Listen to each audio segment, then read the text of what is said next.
హమోతు దేవతలైతే విగ్రహాలు, ఐగుప్తు దేవతలైతే విగ్రహాలు, అని నువ్వు నిజమైన జీవం కలిగిన యెహోవా వరి నిన్ను సేవించిన వారిని విడిచిపెట్టవని తెలుసుకున్నావయ్యా. మమ్మల్ని రక్షించవా అని కేకలు పెట్టినప్పుడు యెహోవా దూత రాత్రి వచ్చి 185,000 మందిని హతమార్చినప్పుడు ఆ రాజు పారిపోయాడట.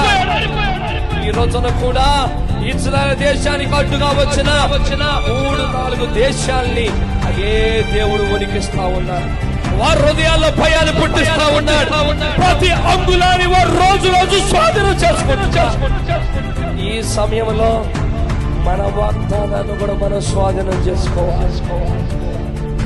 సహనం మన వాగ్దానం, సద్గుణం దేవుడిచ్చిన వాగ్దానం, జ్ఞానం దేవుడిచ్చిన వాగ్దానం. ఈ గుణ లక్షణాలన్నిటిని కూడా ప్రతిరోజు మనం స్వాధీనం చేసుకోవాలి.